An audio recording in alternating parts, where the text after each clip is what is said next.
54 የሚዲያ ተቋማት 461 ጋዜጠኞች የምክክር ሂደቱን እየዘገቡ ይገኛሉ። ዝርዝር መረጃውን እናካፍላችኋለን። የተዘጉ ቤቶች ቢያንስ እንኳን የቆጣሪ ኪራይ መክፈል አለባቸው ሲሉ ኢንጂነር ጌቱ ገረመው ተናግረዋል። ስለዚህም ጉዳይ የምንነግራችሁ ይሆናል። በችኮላና በጥድፊያ የሚዘጋጁ ህጎች በህግ አወጣጥ ስርዓቱ ላይ አለመረጋጋት እየፈጠሩ መሆኑን በጥናት ተመላክቷል።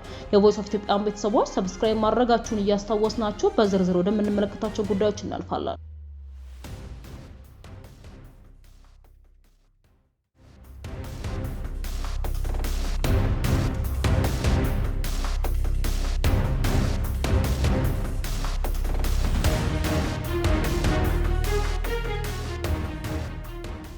የቆጣሪ ኪራይ መክፈል አለባቸው ኢንጂነር ጌቱ ገረመው የኢትዮጵያ ኤሌክትሪክ አገልግሎት ከሁለት ዓመት በፊት ይፋ ከተደረገው የታሪፍ ማሻሻያ ውጪ ምንም አይነት አዲስ የተጨመረ የታሪፍ ማሻሻያ የለም ሲል አስታወቀ። የተቋሙ ዋና ስራ አስፈጻሚ ኢንጂነር ጌቱ ገረመው ከታሪፍ ጭማሪ ጋር ተያይዞ ከደንበኞች ለሚነሱ ጥያቄዎች በሰጡት ማብራሪያ ከ18 ዓመታት በኋላ የተደረገው የታሪፍ ማሻሻያ በህዝቡ ላይ ከፍተኛ ጫና እንዳይፈጥር ለ4 ዓመታት ተከፋፍሎ በየሩብ ዓመቱ እንዲተገበር መወሰኑን ገልጸዋል።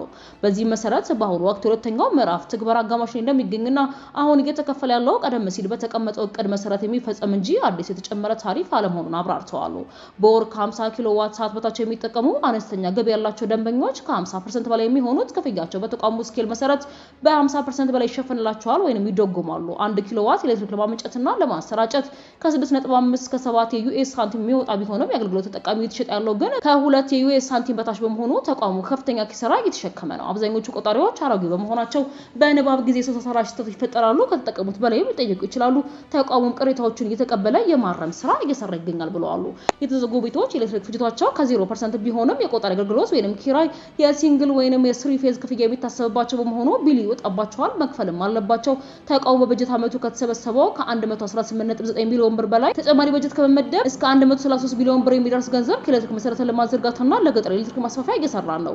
አንድ አባወራ በአማካይ ከ4.5 እስከ 5 ቤተሰብ አለ ተብሎ ሲሰላ በሀገራችን ከ25 እስከ 30 ሚሊዮን የሚደርሱ አባወሮች ቢኖሩም እስካሁን ተደራሽ የሆኑ 6 ሚሊዮን ገደማ ብቻ የሚሆኑት ብቻ ናቸው።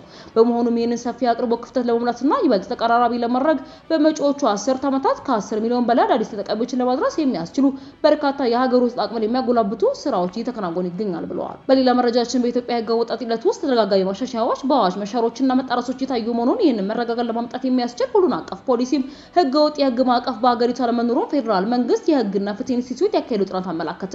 ጥናቱ የህግ አወጣጥ ስርዓት መረጋጋት በኢትዮጵያ ሚሊዮንስ የተካሄደ ሲሆን ዓላማውን በኢትዮጵያ በሀገሪቱ የፖሊሲና የህግ ማዕቀፍ እንዲሁም ያተገባበር ስርዓት ከረጅምና ከአጭር ጊዜ እቅዶች እንዲሁም ከቦትስዋናና ከጋና ከደቡብ አፍሪካ ተሞክሮዎች አንጻር በመመርመር የመፍትሄ ሀሳብ ማቅረብ ነው። ህግ የማህበረሰብንና የመንግስትን መስተጋብር የሚመራ መሳሪያ እንደመሆኑ ተለዋዋጭነት ባህሪው ቢሆንም የሚወጡ ህጎች ጥራት፣ ግልጽነት፣ ወጥነት፣ ተገማችነት፣ ቀጣይነት ሊኖራቸው እንደሚገባም ጥናቱ ያስቀምጣል። ከ2010 ዓ.ም ወዲህ የተካሄደው የመንግስት ለውጥ ተከትሎ በርካታ ህጎች መውጣታቸውን ያህል በችኮላና በጥድፊያ የሚወጡ ህጎች የህግ አወጣጥ ስርዓቱን የተረጋጋ እንዳይሆንና በህዝብና በባለሙያዎች ያልተመከረበት እንዲሆን ያደረጉ ጥናቱ ጠቁሟል። ከሌሎች ሀገራት ተሞክሮ በመነሳት የህግ አወጣጥ ስራ መረጋጋት በ6 ተያያዥነት ተቋማዊ ምሰሶች ላይ የተመሰረተ መሆኑን የተለያየ ጥናቱ እነሱም የህገ መንግስት የበላይነት በተግባር ማረጋጋት፣ ውጤታማ የስልጣን ክፍፍል ሚዛን ማድረግ፣ የጠንካራ የፓርላማ ኮሚቴ ስርዓት፣ በሙያ የታገዘ የረቂቅ ዝግጅት ተቋም፣ ትርጉም ያለው የህዝብ ተሳትፎና ገለልተኛ የዳኝነት ቁጥጥር ናቸው። ኢትዮጵያን በተመለከተ ግን ሀገሪቱ የህግ አወጣጥ ስርዓት መረጋጋትን የተመለከተ ፖሊሲ እንደሌለ፣ ጠቅላላ የህግ አወጣጥ ስርዓትን የሚመራ ፖሊሲ እንደሌለ፣ የሚወጡ ህጎችን በአብዛኛው በጸደቁ ፖሊሲዎች ላይ ከመመስረት ይልቅ የአስፈጻሚውን ጊዜያዊ ፍላጎት የሚያንጸባርቁ ነው መገኘታቸው ለይቷል። ጥናቱ ከጋና ከደቡብ አፍሪካና ከቦትስዋና ተሞክሮ በመነሳት ፍርድ ቤቶች ግልጽ የህገ መንግስት ተጣጣሚነት የመተርጎም ስልጣን እንዲኖራቸው ማድረግ፣ የፓርላማ ኮሚቴ ስርዓትን ማጠናከር፣ ሙያዊ የረቂቅ ዝግጅት አቅም ማጎልበት፣ የህዝብና የባህል እንዲሁም የሃይማኖት ተወካዮች ተሳትፎ ተቋማዊ ማድረግ፣ ህግ ማውጣትን ከፖለቲካ ፍጥጫ ነጻ ማድረግ፣ የተጠቃለለ ፖሊሲና ሁሉን አቀፍ ህግ ማዘጋጀት፣ ገለልተኛ የህግ ኮሚሽን ማቋቋም፣ በዩኒቨርሲቲዎች የሌጂስሌቲቭ ድራፍቲንግ ስልጠናና ካሪኩለም ማዘጋጀት፣ የህግ አወጣጥ ሉዓላዊነትን ከውጭ ተጽዕኖ መጠበቅ እንዲሁም የበታች ህጎችን ከአዋጅ ጋር ጣጥቦ ማውጣታቸውን የሚከታተል ስራ መዘርጋት የሚሉ ምክር ሀሳቦች ቀርበዋል። የቮይስ ኦፍ ኢትዮጵያን ቤተሰቦች ዳግም ሰብስክራይብ ማድረጋችሁን እያስታወስናችሁ ለምት ዘገባችን እናልፋለን።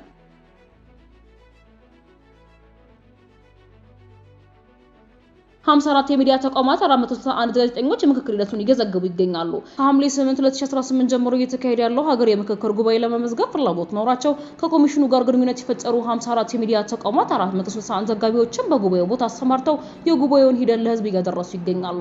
የሚዲያ ተቋማትን የዘገባ ተሳትፎና የመረጃ ተደራሽነትን በተመለከተ ኮሚሽኑ ያዘጋጀው ሪፖርት እንዳመለከተው ኮሚሽኑ ሀገራዊ ምክክሩ ከመካሄዱ በፊት በርከት ያሉ የግንዛቤ ማስጨበጫና የአጋርነት ማጠናከሪያ መድረኮችን ከመገናኛ ብዙሃን ኃላፊዎችና ባለሙያዎች ጋር አካሂዷል። በእነዚህ መድረኮች በተፈጠረው ግንዛቤና በተደረሰው መግባባት በሀገራዊ ምክክሩ ሂደት በርካታ የሚዲያ ተቋማትና ባለሙያዎች እንዲሳተፉ መደላደር ከመፍጠሩ ባሻገር መረጃዎች በሙያዊና ሀገራዊ ኃላፊነት እንዲሰራጩ ማስቻሉን በዚህ ሪፖርት ተጠቅሷል። ተሳትፎው ሁሉንም የመገናኛ ብዙሃን አይነቶች እንዳካተተ እንዲሁም የተቋማቱን ኤዲቶሪያል ፖሊሲ ባከበረ መልኩ መረጃዎችን ተደራሽ የሚያደርጉ በነጻነት በኮሚሽኑ በኩል የተረጋገጠ መሆኑንም ሪፖርቱ ያሳያል።